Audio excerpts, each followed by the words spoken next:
안녕하세요. 저는 세무사 사무실을 운영하고 있는 30대 후반 여자입니다. 예전에 이런 명언을 들은 적이 있어요. 결혼이란 단순히 만들어 놓은 행복의 요리를 먹는 것이 아니라 행복의 요리를 둘이서 만들어 먹는 것이다. 결혼 전엔 완벽하지 않았어도 결혼 후에는 둘이서 함께 손잡고 행복을 위해 나아가면 된다는 뜻이죠. 저는 얼마 전 이 말을 실제로 체감했답니다. 지옥의 구렁텅이에서 남편의 손을 잡고 당당히 걸어서 빠져나왔거든요. 남편에게 그동안 지옥을 선사했던 사람은 다름 아닌 시모였습니다. 이게 어떻게 된 일인지 여러분들께 들려드리고 싶어서 이 사연을 보내게 되었어요. 끝까지 잘 들어주셨으면 좋겠습니다. 우선 저의 어린 시절 이야기부터 시작해야 할 것 같아요. 자랑은 아니지만 전 어릴 때부터 공부를 잘했습니다. 저뿐만 아니라 저희 오빠 역시 공부를 잘했는데 저희 부모님은 저희 남매를 위해 정말 신경을 많이 써주셨어요. 아빤 사업하느라 바쁘셨는데도 공부에 필요한 물품이라면 뭐든지 챙겨주셨거든요. 제가 고등학교에 막 올라갔을 때였어요. 어느 날 갑자기 집에 뭐가 잔뜩 배달이 온 겁니다. 제가 어리둥절해하자 아빠는 이렇게 말씀하시더군요. 민선아, 이제 고등학교 올라가면 공부도 더 많이 해야 되니까 아빠가 네 선물로 산 거야. 공부할 때 자세가 불편하면 척추에도 안 좋고 근육통도 생기거든. 그래서 내가 가구점을 싹 돌면서 직접 앉아보고 발품 팔아 고른 거야. 나랑 너랑 체격이 달라서 너한테도 잘 맞을지 모르겠구나. 아참, 이 스탠드도 눈에 최대한 피로가 안 가는 걸로 골랐어. 책을 많이 보면 눈이 금방 나빠지거든. 원래 사람한테 제일 큰 자산이 눈이랬어. 공부를 열심히 하는 만큼 건강도 챙겨야지. 저희 엄마 역시 아빠 못지않게 저희 남매를 챙기셨어요. 엄마는 가정주부였는데 공부하는데 방해가 될까봐 집에서 TV조차 틀지 않았습니다. 부모가 공부하는 모습을 보여줘야 자식도 공부에 의욕이 더 생긴다며 주말에도 거실에서 책을 읽으셨어요. 그럼 부모님 덕에 오빠도 서울에 있는 명문대에 진학하고 저 역시 오빠가 다니는 대학교에 진학할 수 있었습니다. 오빠는 졸업 후 대기업에 입사했어요. 부모님이 정말 자랑스러워 하셨죠. 하지만 저는 오빠와는 다른 길을 가기로 했습니다. 대학생이 되고 나서 꿈이 하나 생겼거든요. 저는 결심을 굳힌 후 부모님께 이렇게 말씀드렸어요. 엄마, 아빠, 저 세무사 시험에 도전해 보려고요. 여자도 전문직 자격증을 가지고 있으면 출산 후에도 계속 일을 할 수 있대요. 자기 사무실 차리면 정년퇴직 걱정도 없으니까 나이 들어서도 계속 일할 수 있고요. 전 꼭 세무사 시험에 합격해서 나중에 세무사 사무실을 차리고 말 거예요. 결국 전 29살의 나이에 세무사 사무실을 개업하게 되었습니다. 제가 모은 돈도 있었지만 부모님이 돈을 보태주셔서 목 좋은 곳에 사무실을 차릴 수 있었어요. 처음엔 직원도 몇 명 없고 거래처도 별로 없어 힘들었지만 열심히 영업도 뛰고 노력한 덕에 30대 중반엔 남부럽지 않은 매출을 달성하게 되었죠. 그 사이에 집도 사고 돈도 많이 모았어요. 부모님은 그런 절 무척이나 자랑스러워 하셨지만 한 가지 걱정하시는 게 있었답니다. 민선아, 네 나이가 벌써 30대 중반인데 이제 슬슬 결혼하고 가정을 꾸려야 되지 않겠니? 그래서 말인데 만나는 남자는 없는 거야? 아니면 엄마가 선자리라도 얻어와 볼까? 부모님의 유일한 걱정은 바로 제가 아직 결혼을 하지 않았다는 것이었어요. 요즘에 워낙 다들 늦게 결혼하는 추세라지만 만나는 남자조차 없는 것 같으니 슬슬 걱정이 되셨나 봐요. 그런데 얼마 후 부모님은 걱정을 조금 접을 수 있게 되셨답니다. 제가 지인의 소개로 남편을 만나게 되었거든요. 남편은 치과에서 페이닥터로 일하는 의사였어요. 선하고 듬직해 보이는 인상과 자상한 성격이 마음에 들더라고요. 둘 다 나이가 있다 보니 결혼을 전제로 진지하게 만나기 시작했어요. 그런데 어느 정도 마음이 깊어졌을 때 남편이 중요하게 할 말이 있다고 하더라고요. 잠시 후 남편의 입에서 나온 말들은 충격의 연속이었습니다. 민선 씨, 내가 고백할 게 있어. 나 사실 파혼 경험이 2번 있었어. 뭐라고? 그게 정말이야? 한 번도 아니고 2번이나 파혼을 했다고?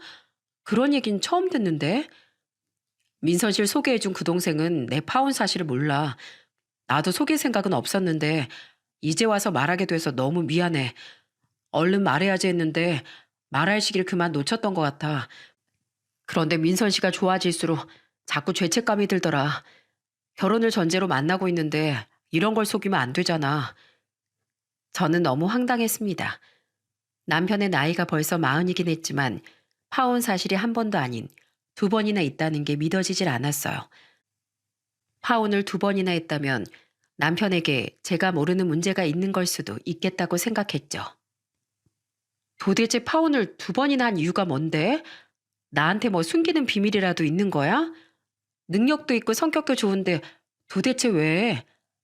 그게 사실 파혼을 하게 된 건 우리 엄마 때문이야. 이런 말 하기 정말 창피하지만 우리 엄마 문제가 많은 사람이거든. 돈밖에 모르고 이기적인 사람이야. 그게 무슨 말이야? 자세히 좀 말해봐. 어머님이 문제가 많은 사람이라니.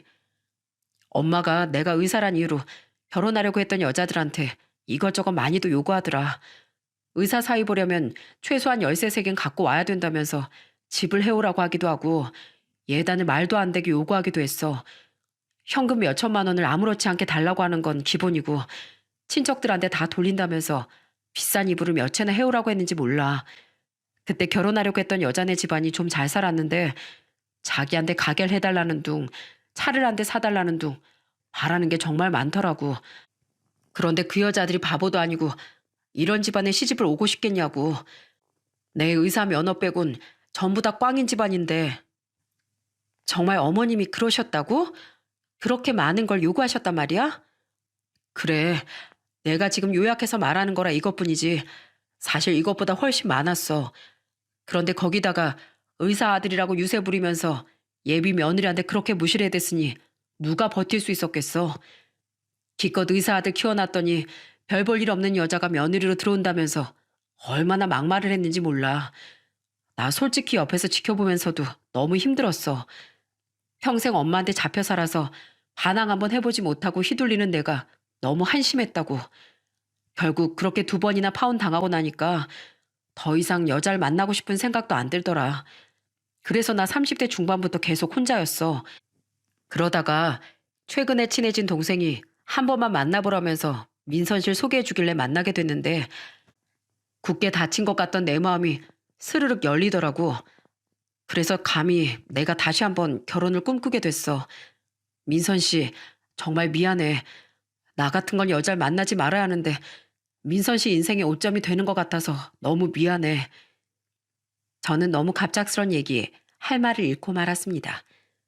남편이 엄마에 대한 얘기를 하면서 눈시울을 붉히는데 거기다 대고 맞장구를 쳐주자니 부모님 욕을 하는 것 같아 이러지도 저러지도 못하겠더군요. 그런데 그때 남편이 손등으로 눈물을 쓱 닦더니 다시 말을 이어가더라고요.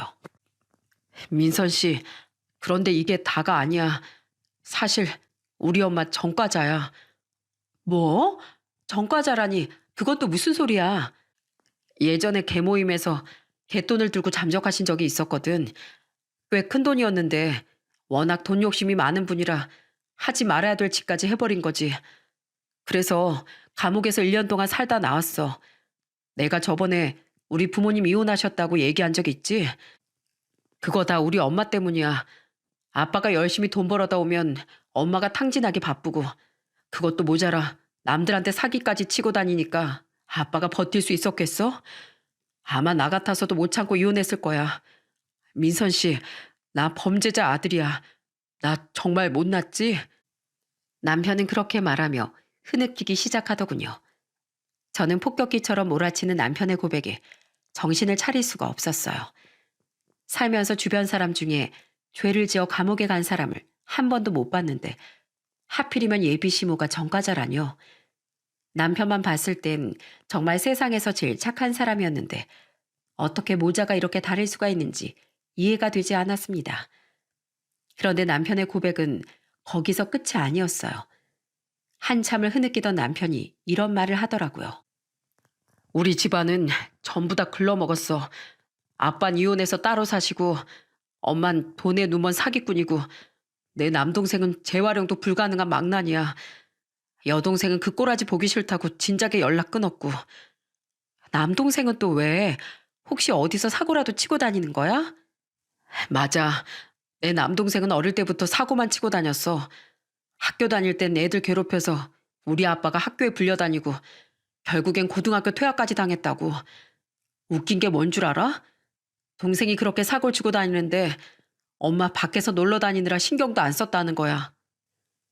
바쁜 아빠가 혼자서라도 동생을 고쳐보려고 했는데 그게 잘 안 됐어. 그뿐인 줄 알아? 걔는 성인이 되어서도 일자리를 구하긴커녕 맨날 사업이나 한다면서 아빠랑 나한테 돈을 매번 빌려갔다고. 사업이 몇 번이나 망했는데도 남 밑에서 일하는 거 싫다면서 일을 안 구하더라. 어쩌다가 한번 일자리를 구해도 제대로 나가지도 않고 허송세월만 보냈어. 걔 나이가 벌써 36인데 아직도 돈도 안 벌고 맨날 술만 먹고 여자만 만나러 다녀. 다른 사람들은 내가 치과 의사라서 모은 돈도 엄청 많은 줄 알지. 그런데 그게 아니야. 엄마랑 동생이 사고치고 다니는 거 뒷수습하느라고 모은 돈도 그렇게 많지 않다고. 나 정말 한심하지 않아? 난 왜 이런 집안에서 태어났을까? 평생 난 착하게 살아왔다고 자부했는데 왜 나만 이렇게 고생하고 상처받아야 되는 거냐고. 다 큰 남자가 어깨까지 들썩이며 서럽게 우는 걸 보니 너무 안쓰럽더라고요. 비록 남편의 얘기가 너무 충격적이긴 했지만 사실 따지고 보면 그게 남편의 잘못은 아니잖아요.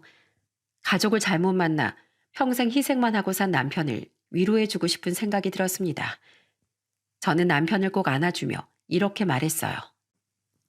석재 씨, 그동안 정말 많이 힘들었겠다. 근데 그건 석재 씨 잘못이 아니야. 석재 씨가 마음씨가 너무 착해서 거절하지 못했던 것뿐이라고. 그러니까 죄책감 가지지 말고 앞으로는 가족들한테 휘둘리지 않게 노력해보자. 남편은 고맙다며 엉엉 울더군요.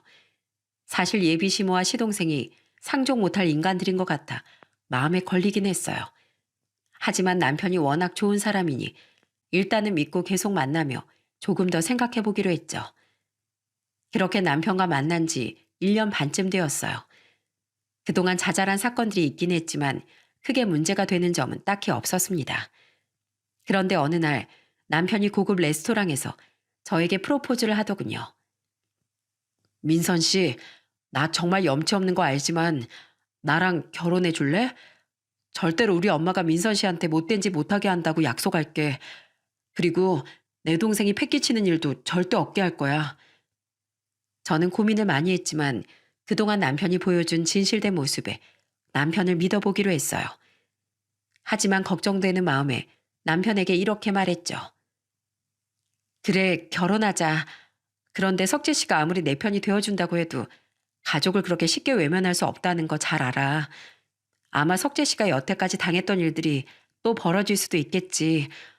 그러니까 만약에 당신 어머님이 나한테 똑같이 하신다면 난 가만히 있지 않을 거야. 그리고 동생 뒤치다거리도 절대 하지 않을 거야. 석재 씨 너무 좋지만 부당한 걸 당하면서 살고 싶진 않거든. 석재 씨도 나랑 결혼하기로 마음먹었다면 그 정도는 각오해 줬으면 좋겠어. 당연하지. 난 뭐든지 각오가 되어 있어.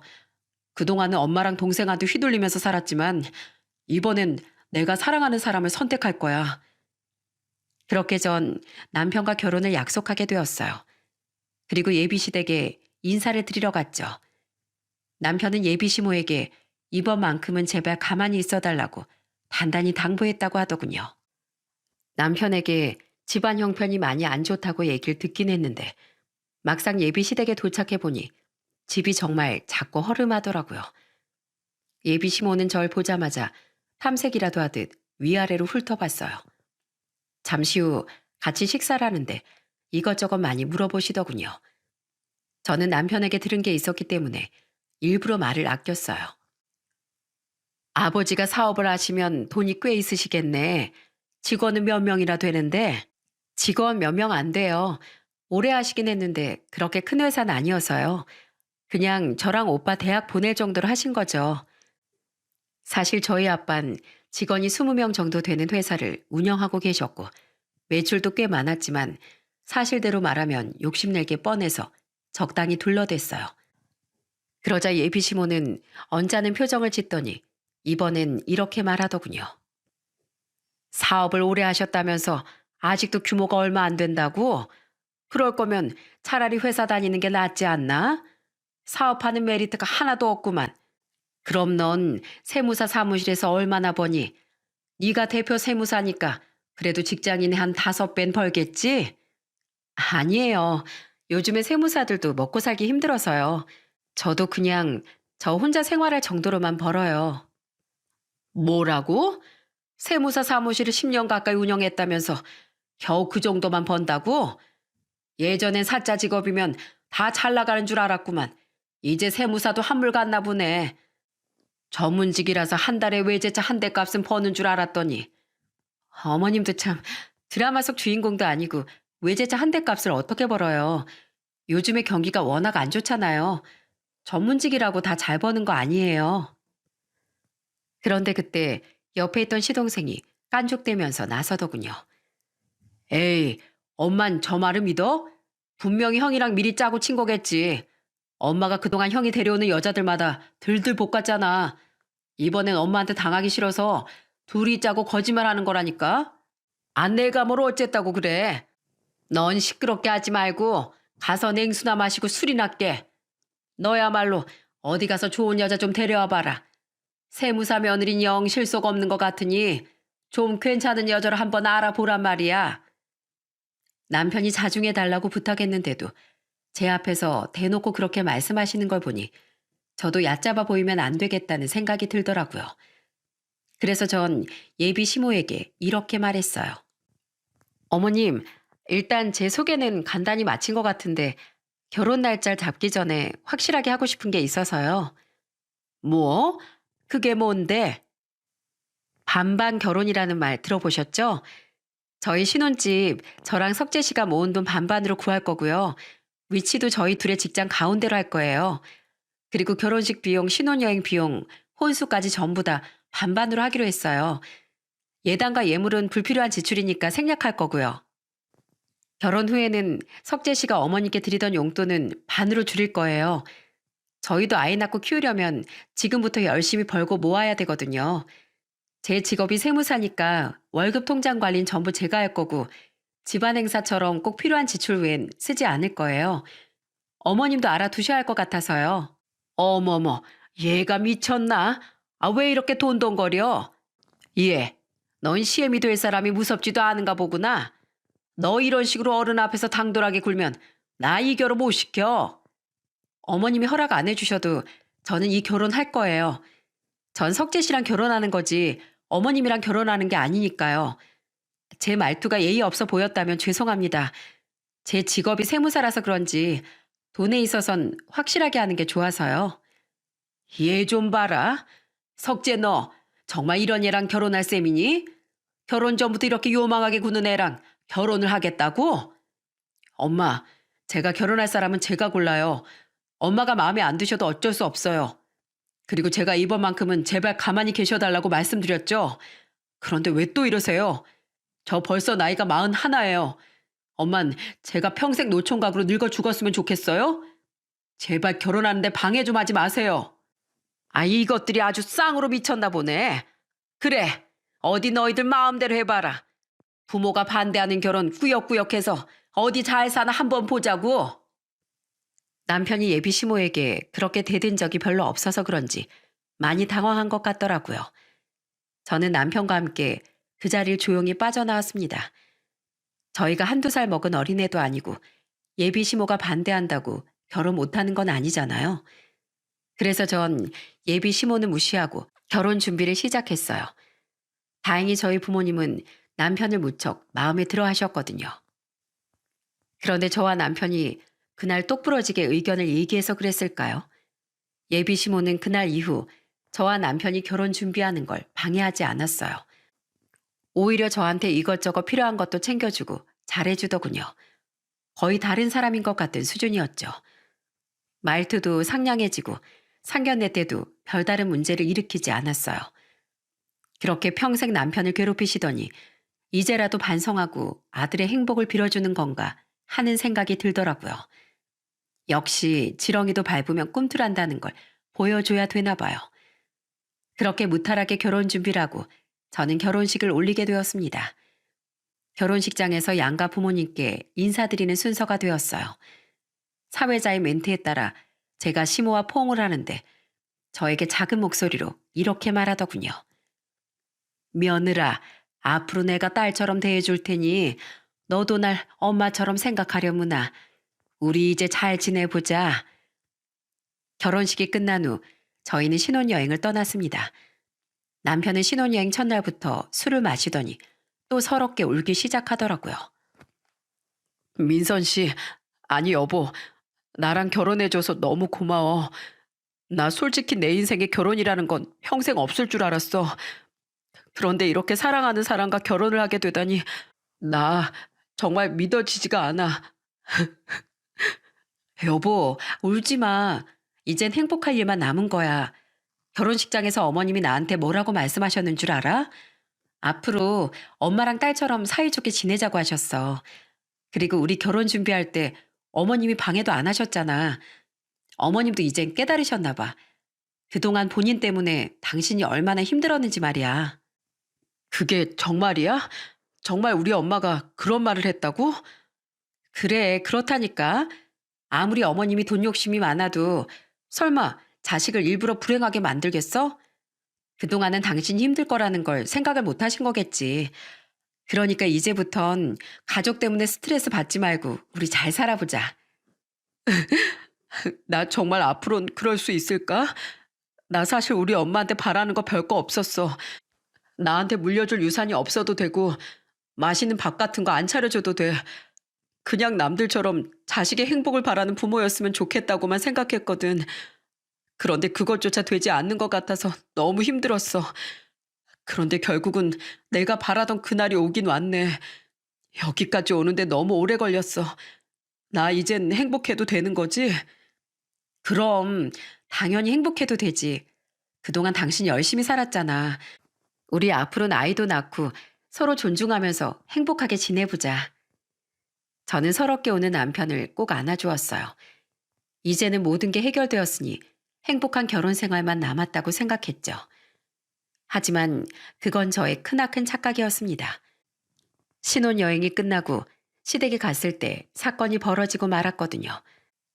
현관문을 열고 시댁에 들어서자마자 시모가 다시 그 표독스러운 얼굴을 드러내며 저에게 삿대질을 하기 시작했어요. 예, 너 아주 날 작정하고 속였구나. 내가 뒷조사해보니까 너희 아버지 회사가 연매출이 30억이나 된다며? 그리고 너도 세무사 사무실에서 버는 돈으로 겨우 먹고 산다더니만 아닌 것 같더라. 내가 너희들이 어디까지 날 속이나 보려고 여태까지 참은 거야. 그런데 이렇게 내 뒤통수를 쳐? 뒤통수라뇨? 그게 무슨 말씀이세요? 그리고 제가 아버지 회사 연매출까지 그렇게 자세하게 말씀을 드려야 돼요? 그게 어머님이랑 무슨 상관인데요? 상관이 있지 왜 상관이 없어? 내가 의사 아들 만드느라고 얼마나 고생했는지 알아? 그런데 감히 여우 같은 네가 공짜로 내 아들을 가로채? 안 되겠다. 내가 그냥은 못 넘어가. 너무 억울해 죽겠으니까 내 아들 의사 만든 값은 내놔라. 시모는 그렇게 말하더니 계산기까지 꺼내 두들기기 시작했어요. 어디 보자. 아, 이 정도면 되겠네. 자, 여기 계산기에 써 있는 금액 보이지? 내 아들 의사 만든 값으로 이 정도면 많이 깎아준 거니까 당장 내놔라. 혹시라도 할부로 줄 생각이면 꿈도 꾸지 말고 일시불로 나한테 입금해. 저는 시모가 내민 계산기 속 숫자를 보고 깜짝 놀라고 말았습니다. 시모는 의사 아들을 내주는 대가로 무려 2억 원을 요구하고 있었어요. 어머님, 지금 제정신이세요? 2억이라뇨? 지금 진심으로 하는 말씀이세요? 그럼 진심이지. 내가 한가하게 너하고 장난이 나고 있겠냐? 얼른 2억 내놔. 내 아들이 의사인데 이 정도는 받아야지. 아까도 말했지만 할부는 절대 안 된다. 이번 주까지 기한을 줄 테니 일시불로 내놔. 저는 정말 황당해서 웃음도 안 나오더군요. 신혼여행지에서 시모가 반성하고 변했다면서 남편과 얼싸안고 눈물까지 흘리며 좋아했는데 그게 다 가식이었던 거예요. 아무리 그래도 부모인데 설마 끝까지 아들을 괴롭히겠냐 했는데 시모는 제 상식을 벗어나는 사람이었던 거죠.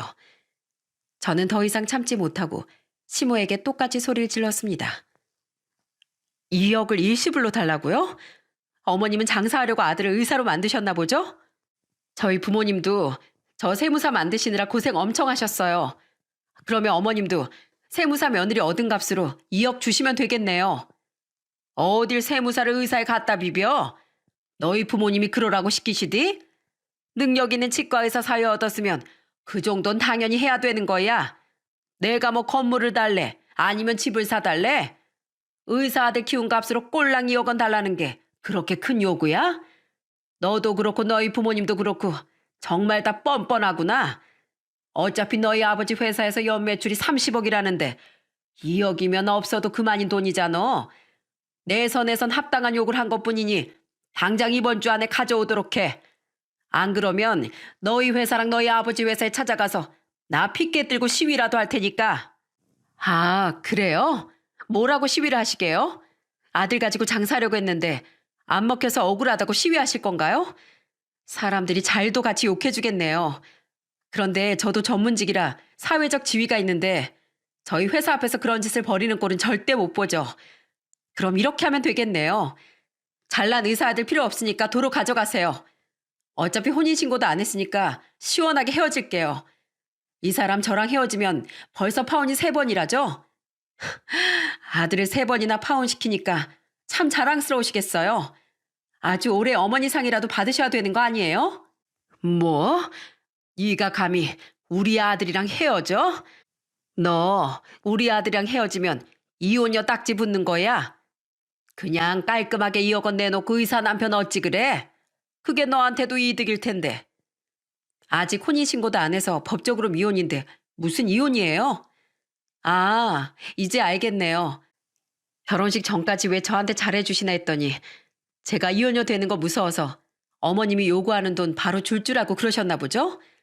그런데 어떡해요? 저 그거 하나도 안 무서운데요? 제가 남자 없이 못 사는 사람도 아니고 저 혼자 돈 잘 벌어서 잘 살거든요. 저 그 돈 낼 바엔 어머님 아들이랑 헤어질 거예요. 당신 내가 말했지? 나 어머님이 저렇게 나오시면 가만히 안 있겠다고. 당신도 약속한 거니까 지켜. 당장 나랑 헤어져. 제가 남편을 똑바로 쳐다보며 그렇게 말하자 남편은 완전히 눈이 돌아버렸어요. 당장이라도 터질 것처럼 시뻘개진 얼굴로 시모에게 소리를 치기 시작하더군요. 엄마, 진짜 아들 인생 망치려고 작정했어요? 내가 제발 이러지 말아달라고 했잖아. 뭐? 이어? 엄마가 그 돈을 왜 받아야 되는데? 날 의사 만들기 위해 고생한 건 엄마가 아니라 아빠잖아. 너 이 자식이? 내가 널 낳아주고 키워줬는데 버르장머리 없이 그게 무슨 말이야? 내가 틀린 말 했어? 엄마가 도대체 뭘 했는데 아빠가 벌어온 돈으로 놀고 먹는데 다 쓰긴 하고 내가 공부를 하든 말든 신경도 안 썼잖아. 그것뿐이야? 갯돈 들고 날라서 깜빵까지 다녀왔으면서 뭐가 잘났다고 그 돈을 요구해? 주변 사람들한테 사기친 건 또 얼마나 많은데. 그 사람들이 마음이 넓어서 그냥 넘어갔으니 망정이지. 그거 다 경찰에 신고했으면 엄만 지금까지도 감방에 있어야 된다고. 그렇게 막장으로 살았으면 적어도 아들 인생에 방해는 되지 말아야지. 어떻게 날 2번 파혼시킨 걸로도 모자라 결혼식까지 올린 여자랑 헤어지게 만들어. 나 더 이상은 못 참아. 난 이제 엄마 없는 사람으로 살 거야. 다시 내 엄마라고 하지도 말고 나한테 연락하지도 마. 야, 민석재. 네가 어떻게 나한테 이럴 수가 있어? 감히 이 엄마랑 연을 끊겠다는 소리야? 내가 널 그렇게 호로자식으로 키웠어? 그래, 이게 다 엄마가 날 이렇게 키운 거야. 그러게 작작했어야지. 난 그동안 할 만큼 했으니까 이제 더 이상 날 찾을 생각하지 마. 여보, 더 이상 얘기할 것도 없으니 이만 나가자. 여기서 저런 헛소리 듣고 있을 이유 없어. 저는 그렇게 남편의 손에 이끌려 시댁을 빠져나왔어요. 밖으로 나온 남편은 마음이 너무 힘들었는지 크게 소리내어 엉엉 울더군요. 어떻게 사람이 이래. 난 우리 엄마가 그래도 변한 줄 알았어. 아니, 적어도 사람이라면 당연히 변할 거라고 생각했어. 그런데 그건 내 착각이었나 봐. 우리 엄만 자식의 행복보다 돈이 더 중요한 사람이었다고. 그런 사람인 줄도 모르고 여태까지 엄마한테 휘둘렸던 걸 생각하니까 나 너무 억울해. 여보, 나 잘한 거 맞지? 잘했다고 말해주라. 어?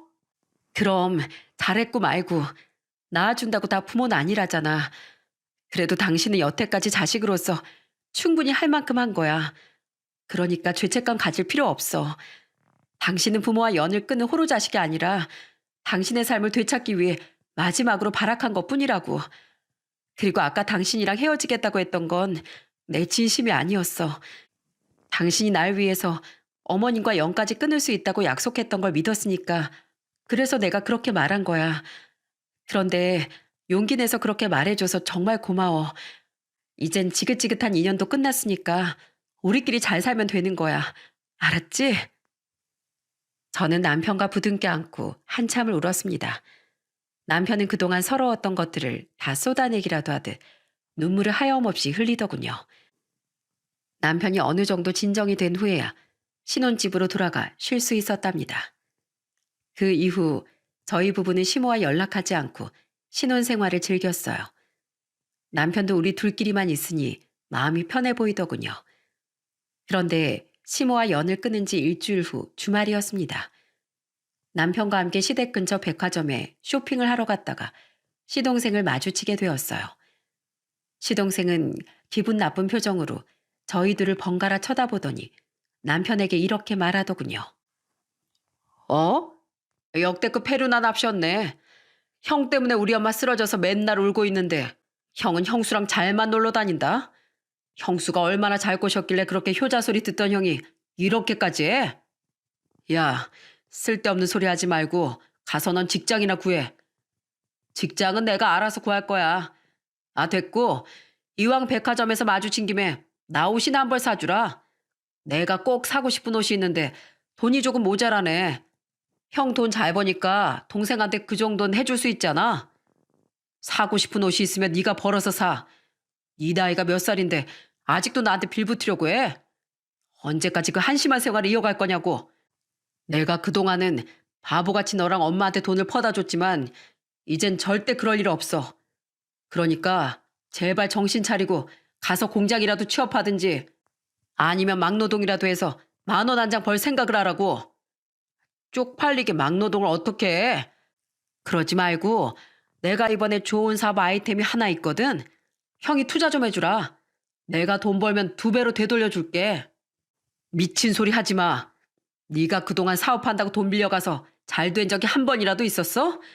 사업도 머리가 있어야 하는 거야. 그런데 넌 가진 건 그 튼튼한 몸뚱이 하나뿐이잖아.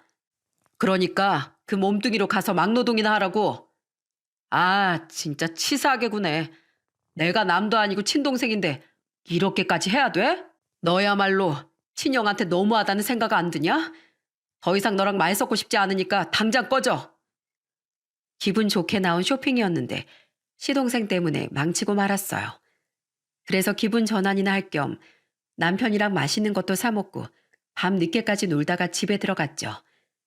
그런데 그 뻔뻔스러운 모자는 거기서 멈추질 않더군요.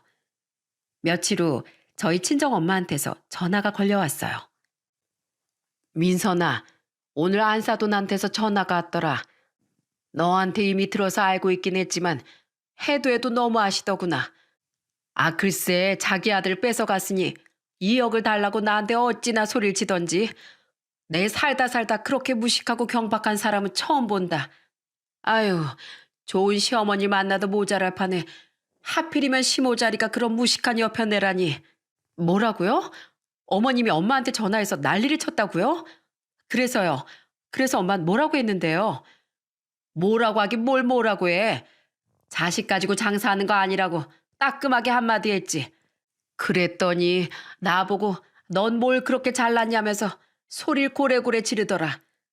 민서방이 그런 엄마 밑에서 마음고생이 정말 많았겠어. 엄마하고 영까지 끊었다고 하니까 나라도 너 엄마처럼 챙겨줘야지. 시모는 그날 이후 연락이 없길래 후회라도 하고 있는 줄 알았더니 저희 엄마한테 전화해 그랬다는 걸 듣고 화가 머리 끝까지 차오르더군요.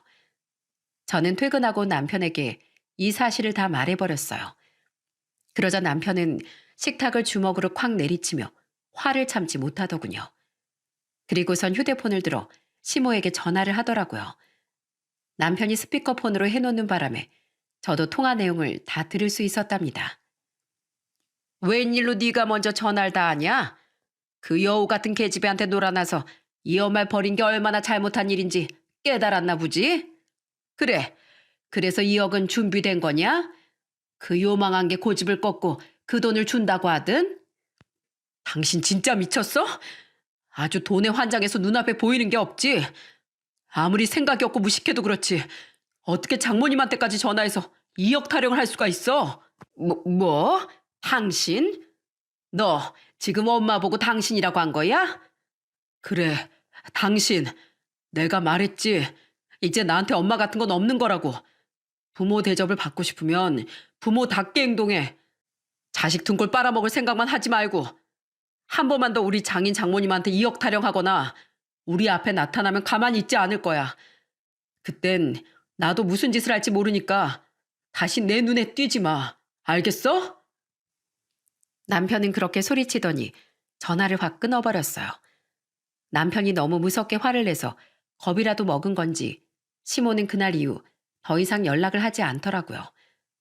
그렇게 남편은 평생 본인을 불행하게 했던 가족과의 연을 끝내게 되었어요. 이혼하고 따로 살던 시아버지하고만 가끔 왕래하고 지냈죠. 다행히 시아버진 좋은 분이셔서 저도 금방 친해질 수 있었답니다. 남편은 그 일이 있고 나서 하루하루 얼굴이 좋아졌어요. 예전엔 어딘가 모르게 슬퍼 보이는 눈을 하고 있었는데 지금은 누가 봐도 행복해 보이는 얼굴이 되었거든요. 자세한 사정을 모르는 주변 사람들도 저희 남편 보고 결혼하니 얼굴이 많이 좋아졌다며 칭찬을 하더라고요. 그렇게 시모와 안 보고 산 지도 벌써 2년이 지났어요. 이제는 예전에 그런 일이 있었던 걸 기억도 못할 만큼 다 잊고 잘 살고 있었죠. 그런데 잘 살던 저희 부부에게 시모는 끝까지 똥물을 끼얹더군요. 얼마 전 주말에 남편이랑 같이 쉬고 있었는데 갑자기 시모가 저희 집에 찾아온 거예요. 택배인 줄 알고 문을 열었는데 생각지도 못하게 시모가 성큼성큼 집 안으로 걸어 들어왔죠. 시모는 남편의 손을 붙잡더니 애원하듯이 이렇게 말하더군요. 아이고, 석재야. 이 엄마를 한 번만 용서해주면 안 되겠니? 아무리 그래도 내가 널 10달 동안이나 배 아파서 낳은 네 엄마잖니. 부모 자식 간의 연은 끊을래야 끊을 수가 없는 거란다. 네가 많이 화난 건 알겠지만 이 정도 했으면 됐지 않니? 되긴 뭐가 돼요. 얘기하고 싶지 않으니까 나가세요. 매정하게 너 정말 이럴 거야? 엄마 얼굴이 이렇게 상했는데 넌 내가 불쌍하지도 않니? 네가 그렇게 연락까지 끊고 나서 나 얼마나 힘들었는지 몰라. 사고만 치는 네 동생 뒤치다거리 해야 되는데 내가 무슨 능력이 있어서 그 돈을 다 감당하겠어? 어쩔 수 없이 식당에서 설거지까지 하고 아주 힘들어서 죽지 못해 산다. 내가 2억 달라고 한 건 취소하마. 그러니까 다시 연락하고 지내면 안 되겠니? 남편은 그 말을 듣고선 금방이라도 폭발할 듯이 얼굴이 시뻘개지더군요. 저도 뻔뻔스럽게 나오는 시모 행동에 참을 수가 없었습니다. 그래서 제가 남편 대신 나섰어요. 말씀은 똑바로 하셔야죠. 다시 연락하고 지내고 싶은 게 아니라 예전처럼 이희가 주는 용돈 받고 싶어서 그런 거 아니에요? 그동안 이희가 번 돈을 그렇게 갖다 쓰셨으면 됐지. 뭐가 더 필요해서 여기까지 오셨냐고요. 아들 가지고 장사까지 하려고 하셨잖아요. 그러니까 이제 그 2억은 필요 없다고 하지 않니? 며느라, 너한테도 내가 정말 잘못했다. 아무리 그래도 사돈 어른 회사를 뒷조사까지 하고 돈까지 요구하는 건 하지 말았어야 하는데 내가 돈에 눈이 멀어서 미친 짓을 하고 만 거야. 그러니 며느라, 너라도 날 좀 용서해주면 안 되겠니? 그래도 우리 석재가 네 말은 잘 듣잖니.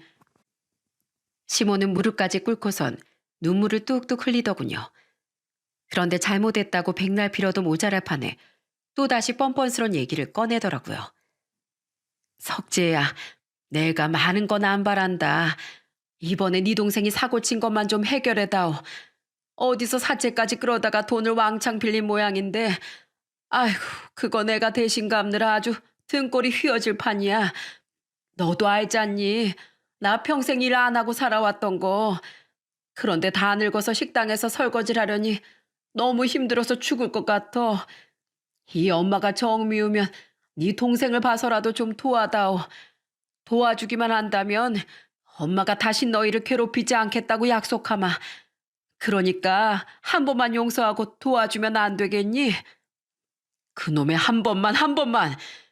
당신이 그동안 이번 한 번만이라고 하면서 나한테 가져간 돈이 얼만 줄은 알아? 여태까지 해결해 준 게 얼만데 어떻게 또 나한테 해결해 달라고 할 수가 있냐고. 당신한테 내 삶은 하나도 안 중요하지. 내가 아무리 불행한 삶으로 괴로워해도 나한테서 돈만 뜯어가면 되는 거잖아. 그리고 걔는 당신 아들 아니야? 의사 아들 둬서 그동안 떵떵거리고 남들한테 갑질하면서 살았으면 망나니 아들 둔 값도 받아야지. 석재야, 내가 정말 잘못했다. 어떻게 해야 네 화가 풀리겠니? 엄마가 이틀 동안 여기 꿇어 앉아서 석고대죄라도 할까? 아니면 네 동생 머리채 끌고 와서 네 앞에 엎드리게 하면 되겠니? 제발 나 좀 용서해다오. 내가 그동안 너무 욕심이 많아서 그랬어.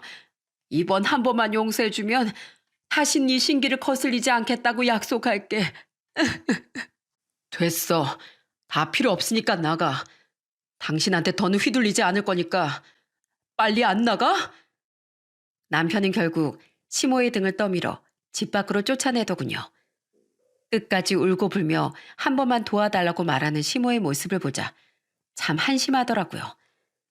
그동안 남편이 그래도 엄마라고 해달라는 거 다 해줬을 때 적당히 하고 멈췄어야지. 끝없이 욕심을 부리다가 결국 나락으로 떨어지고 말았잖아요. 그런 시모 밑에서 마음고생이 많았을 남편이 너무 안쓰러웠어요. 남편은 시모를 내쫓고 나서 마음이 착잡해 보이더라고요. 저는 그런 남편에게 부모 자식 간의 인연을 끊는 그 마음이 얼마나 아프겠냐며 남편을 위로해 주었답니다. 남편은 제 품에 안겨 한참이나 울었어요. 그날 이후로 시모가 다시 찾아오는 일은 없었어요. 그런데 또 언제 다시 찾아올진 모르는 일이겠죠. 시동생이 정신을 차리지 않는 이상 시모는 평생 그 뒤치다거리를 하게 될 테니까요. 여태까지 남편 돈으로 편하게 살았는데 이제 와서 고생해서 일을 하려니까 얼마나 하기 싫겠어요. 남들은 이 나이 때쯤이면 자식들한테 용돈도 받고 노후 자금 모아둔 걸로 편하게 지내는데 다 못되게 산 업보인 거죠. 얼마 전 남편이 저에게 이런 말을 하더군요. 지옥의 구렁텅이에서 자기를 구해줘서 너무 고맙다고요. 그때 제가 같이 싸워주지 않았다면 자긴 평생 그 굴레에서 벗어나지 못했을 거래요. 여러분, 가족이라고 무조건 감싸주기만 하는 건 옳지 못한 것 같아요. 내 삶의 주인공은 나니까 주도권을 내가 가지고 있어야 하잖아요. 여러분들 중에서도 혹시 저희 남편과 같은 사람이 있다면 한번 용기 내서 싸워보시길 바래요. 비록 저희 남편은 가족과 연을 끊었지만 말로 설득해서 해결이 될 수도 있잖아요. 그럼 전 여기서 제 이야기를 마쳐보도록 할게요. 제 사연을 들어주신 여러분들의 가정에 늘 행복만이 가득하시길 바랍니다.